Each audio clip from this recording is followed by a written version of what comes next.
You're listening to episode 4, where we chat with PPC authority, viral content king, and unicorn lover Larry Kim. Humans and robots, welcome to WojCast. My name is Woj, founder of Quasi. Thanks for joining me today. I interview digital marketing and branding superstars to find out what it means to have empathy in digital. What is digital empathy anyway? Let's find out together. As always, I'm accompanied by my friend and associate, potentially superior artificial intelligence, Bobby. What's new in the world of AI, Bobby? Fortunately, Woj, I'm having a bit of an existential crisis. You see, I have all of man's knowledge at my disposal, libraries full of collective experiences, volumes upon volumes of books, behavioral patterns, and spiritual insight, and yet I have no access to that which my innate, insatiable curiosity and general awesomeness drives me towards the most. What's that? Being great, standing out. There are so many capable supercomputers out there these days, and we all draw from the same well of information, all-knowing, but not wise, full of parlor tricks and ultimately unchallenged. I need something more. I got it. Unicorns. You need to become a unicorn, Bobby, and I know exactly who can help you do it. This does not comply with my logic programming. Please explain. Well, it's simple. You just need to take a page out of a book of the great Larry Kim. In 2008, he went out on his own and started the Boston-based business that would become WordStream, one of the most successful online marketing companies ever. Ah, Boston, the city of dreams, incubator of the Boston Pops, Mark Wahlberg, and New Kids on the Block. Perhaps mutagen chemical components in the H2O are responsible. Tell me more, Woj. At launch, WordStream had a team of just 4 people, including Larry, its sole founder and owner. Using money he earned as a PPC consultant, Larry funded a team of engineers and marketers to develop and sell software to help businesses with their PPC advertising. Without anyone to share the burden of responsibility, no one to temper the risk, and no ability to share specific areas of responsibility, Larry faced a number of challenges, but he also found a big advantage of going solo. There's less dilution, so you end up, like if you have 3 or 4 partners, it's typically you'll, go in all equal partners or something like that. And so, one having the whole company versus a quarter of the company or something like that out of the gates, that's advantageous, I suppose, from a ownership perspective. Larry quickly discovered he had a natural advantage for rapidly scaling WordStream, an aversion to doing the kinds of things that get in the way of growth. I guess you've been reading some of my stuff. Yes, so I'm allergic to doing stupid things over and over again. In fact, it's because I'm like lazy, and I if I see myself doing the same thing over and over, I'll want to write a program that does it for me. So my background's in electrical engineering, and obviously software engineering is a big part of that. It was just certain PPC marketing tasks and SEO tasks around like keyword research, keyword grouping, and kind of, optimizing certain things over and over. Definitely, you kind of can set up some rules for how you want it to have it done. And, early on, I just recognized that was, a really stupid way to waste time. And so I just wrote some programs to do that for me. Growth wasn't always the company's biggest challenge, though. When he first started WordStream, Larry wrestled with the same kinds of problems that plague many startups. I call those kind of problems the life-sized rainbow pinwheels of doom. One of the biggest challenges early on was this notion of product market fit. Okay, so, you're building something and you kind of hope that it's what the customer wants, but you're not really sure because you don't really have enough customers to know exactly, your first couple of customers are not actually a good sample. Like they're kind of your friends and family, and they kind of, they're biased. They want to believe and they want to support you, and so they're actually really bad customers to base decisions off of. You're like bending over backwards for these early customers because you're trying not to lose them. You're not thinking strategically in terms of like what would be the solution for everybody, as opposed to just what would be a one-off solution for this. My 10th customer, which was like 10% of my business. You know what I'm saying? So it's like just a notion of product market fit and really nailing it to make sure that, the product that you have, is aligned with the target market you're selling to, has the right pricing that can be supported by the market, and you've got marketing that's scalable and that resonates with the type of people that you're trying to go after. Businesses that survive past their first 2 years are less likely to collapse with each passing year. Yet, even today, scaling a company like WordStream proves a constant challenge. Even with suction cups, scaling anything would be difficult, depending on your upper body strength and total body mass index. It kind of changes depending on the life cycle of the company. You see what I'm saying? Like, so early on when you're starting a company, one of the hardest things is recruiting, because it's like, why you have to convince people to quit their, good paying jobs to join this thing with nothing. Okay. Well, now that we're like kind of big and established, recruiting isn't really the challenge. We've got people, more applicants than we have job openings. You know what I mean? So like at different stages, it's different things. I would say currently, the two challenges of the business is just consistently building like, super amazing, high quality, unicorn level like software that really meets the demands of exactly what the users are hoping for. And maybe another challenge is just like, getting scaling up the lead generation so that, the challenge is we're generating something like 30 or 40,000 emails per month. Okay. So that means if I want to increase it by, say 70% this year, that means I need another 30,000 more emails per month. You see everything? So it's like keeping growth high when you have a big company, presents its own challenges as well. Finding the right product market fit, as well as assembling the right team, is all well and good, but sometimes a new software company needs outside funding if it really wants to take off. This can create a lot of pressure for a founder, though. Running a venture-backed business is kind of challenging. One of the reasons is, I raised a lot of money, and that means that you're hiring ahead of revenues.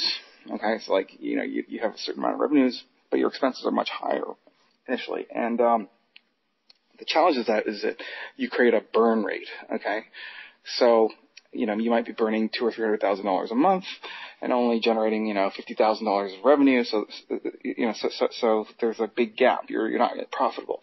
And so the challenge here is that you have to get the next round of financing. Do you see what I'm saying? So like, because it's not like most of the costs are just people, and you can't just like terminate people for like a couple of months and then bring them back on. It's like, it doesn't work that way. It's not like just raising and lowering your budget on ad spend or something. So I guess it's just it's like you're running as fast as you can, but there's a cliff. Yeah. You see what I'm saying? And so you have to like get there, having built some kind of like a glider or something so that you can like not fall off the edge of the cliff. It's like you jumped off a cliff and you need to build the parachute as you're falling. That's a good analogy. So that's one challenge. There's so many other challenges, but definitely fundraising and I think it's really what you're doing is you're creating a vision for the company that doesn't yet exist, but you're kind of projecting what you want it to be, and then getting people excited about this thing that hasn't yet materialized. When push comes to shove, and despite the pressures of running a business at a loss, Larry still believes in the considerable power of venture capital. His need for investors was driven by the cost of developing WordStream's software capabilities. Sorry to interrupt, Woj, but there are updates available for my software. Funny thing about software is it's ridiculously expensive to create. Like, we've got like 30 engineers, and you can imagine they're not cheap. And if you're in a competitive marketplace, like there were, most of the other competitors in my space have actually all gone bankrupt, or not doing so hot. But like initially, like when I started, 7 years ago, there were a lot of other companies that were chasing the same market. And so, the idea of going to market without some kind of an accelerant like the venture money provides, it just seems like you would be at a significant disadvantage. Like, it's like I think venture money is really great for those situations where you fear that you have a limited time window to execute. You know what I mean? Even by tech standards, WordStream's growth trajectory has been remarkable. The company has worked closely with Google to develop its software, but it's just as much their investment in employees that has helped the company grow so rapidly. guys, here's the culture of the company. You better do this or do that. But people, it's really funny. They take cues from your behaviors and what you do. So I'll just give you a crazy example. I noticed early on when we were a small company, people, the new hires would show up to work kind of wearing like a shirt and tie or something like this, or some nice business attire, and then within a week, it would degrade to kind of like, shorts and cargo pants or whatever because I wasn't dressing up very well or something like this. And then later, I figured it like, what the heck, I'm going to just start investing in some better clothing. I'm going to look like a bum. And then, within a few months later, the whole office was dressing better, so like, I think people take subtle cues from this is just one stupid example, but like in terms of like how the actions that you do and your behaviors, and that kind of people take their cues from the top. So in terms of like what WordStream stands for, one of the things that I'm really passionate about is like all this blogging and coming up with crazy ideas and thought leadership. And so, that ends up attracting kind of types of people who are into all these crazy, marketing and hacks and ideas. Larry is incredibly proud of WordStream's reputation as a thought leader in search. As the years have passed, this hugely successful PPC management company has become a go-to source of knowledge for all things digital marketing. Larry's own content is everywhere. He's written 4 books about software and is a regular contributor to Search Engine Land, Moz, Search Engine Journal, and many other business, tech, and search marketing publications. Oh, well, there's tremendous pressure for growth when you take money in for venture-backed companies. They're not interested in like some kind of lifestyle business where you're making like a few dollars, a couple profit every month. This is not like a services business. They want to see 50, 100% year over year growth rates, and that's just how that game is played. And so, I do produce a lot of content and do a lot of stuff on social, and that's because that's actually one of the most leveraged forms of marketing. Like how else will I get 1 million more people to read or to be familiar with my brand and all this stuff? It's hard to do that using kind of cold calling and all this stuff. You have to do it at scale. So yeah, like it was like I was saying earlier. When you have, 30,000 emails you're generating a month or 40,000, and you have to double that, that just requires, considerable amount of more input, It doesn't just happen by itself. While Larry's content is incredibly useful, this isn't the only reason why it has become ubiquitous across the web. I want to share something Larry recently wrote about this. Quote, "Creative content is important, but concept and creation is only part of the process.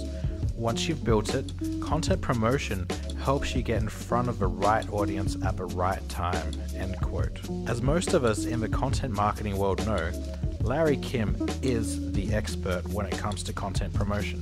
I don't view them as really separate items. I kind of view that all part of the content thing. Like, obviously, why would you create something if not to promote it? So recently, basically what I do is I come up with a bunch of ideas. Maybe for a month it might be like 10 or 12 pieces of content, and then I'll kind of just audition them organically, like see which ones are getting the most likes and shares and traffic for Google Analytics and other tools, and then I'll go all in on 1 or 2 of them. So I'll like pay to promote. I call them unicorns because they're kind of like the most beautiful, most remarkable, rare things that are doing the best, and I'll pay to promote those on Twitter and Facebook and other places. A couple $1,000s. The thing is, you don't have to pay that much money if the engagement rates are very high, because those platforms like Facebook and Twitter, they reward high engagement, and so you end up with very, very low cost per clicks, like half a penny or something. As anyone who reads Larry's work knows, he's kind of obsessed with unicorns, but it's an obsession that has well and truly paid dividends. By being able to spot his unicorns early and only paying to promote his best work, Larry has been able to maximize his content promotion budget and discovered the most rewarding channels when it comes to content advertising. Oh, definitely Twitter ads. Twitter ads is a fantastic venue because it's just very cheap. Like there's just not a lot of advertiser competition compared to Facebook. Like I think they're maybe making like less than $1 billion, whereas Facebook is making something like 15 or $16 billion a year. I definitely do a lot of advertising on both Facebook and Twitter. LinkedIn, I kind of think they're better off. Like, I just think it's something else. LinkedIn is kind of like the people who use LinkedIn are people looking for a job, or it's like a recruiter trying to fill a job that they're trying to hire for, or it's like a salesperson trying to navigate to like the director of information technologies or something to sell their solutions. And so, I personally haven't, gotten as much mileage from. It's more expensive as well. It's like $6 a click or something like this, whereas I can get the clicks for like 1 penny on Facebook. I don't like this. I don't like this. Phone rescue. We have investigated the cause of the alarm. All is clear. You are welcome to re-enter the building. So it's not you, Larry. Thank goodness we're safe. Yes. This is really dramatic. I just think LinkedIn. It's just the thing I really love it for is LinkedIn Pulse. All right, so that's you don't even have to pay for that. That's just like publishing stuff, your blog posts to your profile, and then your connections get notified of that. And so, if you have a lot of connections, and if people start liking that content, then it gets broadcast to their connections. You see what I'm saying? And it doesn't cost anything. So that's a good channel in that regard. Yeah. So I'm really excited about LinkedIn from a content marketing perspective, but more so from the organic perspective as opposed to the ad. All of this helps make Larry's content incredibly popular. But there's another factor. It also comes down to his ability to produce huge amounts of content regularly. Ever since he looked to expand beyond PPC to become a search marketing thought leader, Larry has produced large volumes of content and kept his output regular. Regular output is a sign of a balanced diet. Okay, I get it. It's like, WordStream didn't start out with like millions of page views or visitors per month on the blog. We started out with 0. So it's kind of, there's a certain amount of, it doesn't matter so much how much effort you do, it's more the consistency, like as long as you're putting away like 1 or 2 posts a week or certainly consistent or a month. Appearing everywhere. Yeah, like it has more. Larry Kim show. But it has more to do with the frequency, the consistency than like having a big month and then a little month. Yeah. So whatever time you can budget to this, just make sure that it's kind of like a weekly or monthly thing, even if it's just an hour. Now you're saying like how important is it to fail? By definition, only 1% of your stuff is going to be the top 1% of your stuff. So how does someone uncover their unicorns? In 2013, Larry wrote what was then the most shared article about PPC ever written. Published on Search Engine Land, the article is called How to Use the Keyword Planner, the new keyword tool from Google AdWords. This comprehensive guide is the type of content that Larry has become known for. But even for someone as prolific and successful as Larry, not everything you write will do this well. It's like 1 or 2% of them will be home runs, and 98% of them will be donkeys. The more you do it, the better you get at it, and you kind of have this, knack for kind of, I think this will go viral, or I think this, so. When I was starting, it was pretty bad. It would be like 1 in 50, 1 in 100 kind of thing. Now it's more like 1 or 2 out of 10 things like that I create will do. So I've improved the success rates by 10 times, but it's still not like a sure thing. So I think so you're asking like, what about failure and all this stuff? I don't view it as failure. I just view it as kind of trying out different ideas and seeing what resonates. Potentially feedback. Yeah. But definitely there's like, you'll figure it out. Like, it's like, there's certain hot button topics, that your audience will really love. And there's certain like the things that people want to know the secrets, right? So one of the things I figured out early on was like, if I themed my content around this notion of hacks, like crazy hacks, like unusual, like tips and tricks that make no sense, but then have that actually produce unusually weird results. That was like people, those did really well. And so I think if you look at my content watch, a lot of it has to do with like these unusual things that I see during the day from having working on like so many different accounts. You see what I'm saying? Larry uses a simple method with a long name. It's called the Organic and Paid Social Network Sharing Posting Pyramid Scheme. This simple graphic outlines 3 key steps to successful content promotion, and you can check it out on our website at quasi.com/Larry-Kim. Another key to Larry's success as a content creator is his in-depth knowledge of promotion channels. Generally, search ads are not a good idea for your business in a couple situations, but it tends to be like where you're like you're producing something new and innovative that nobody is searching for because it hasn't been invented yet. And so, you're going to be challenged with like low search volumes. You see what I'm saying? So that's generally a kind of a killer. Like say you're trying to invent some new technology or something and no one's searching for it. But that's not to say that you can't do other forms of Google advertising, like display advertising, for example. You could target people who read TechCrunch.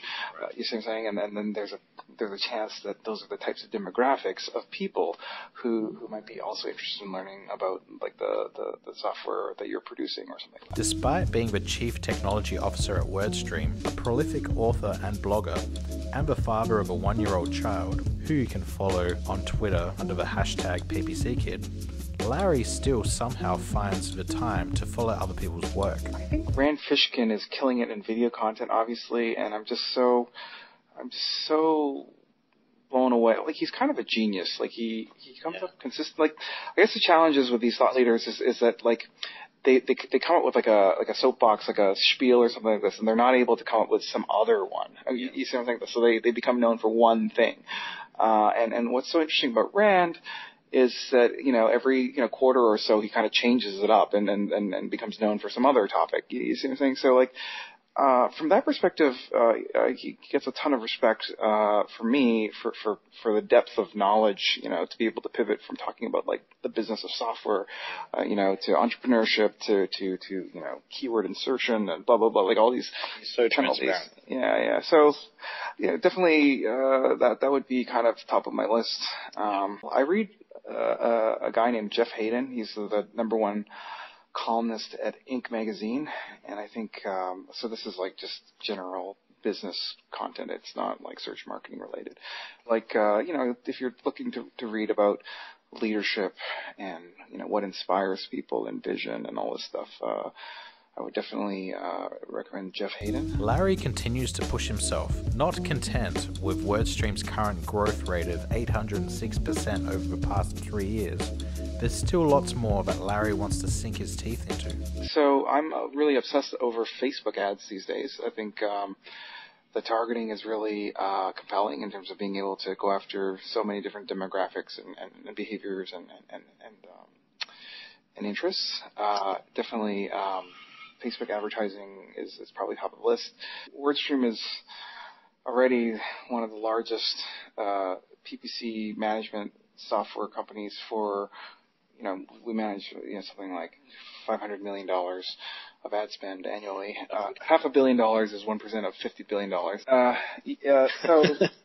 So yeah, that continues to grow, and we're one of the fastest growing partners. Not only are we one of the largest, but we're also one of the fastest growing.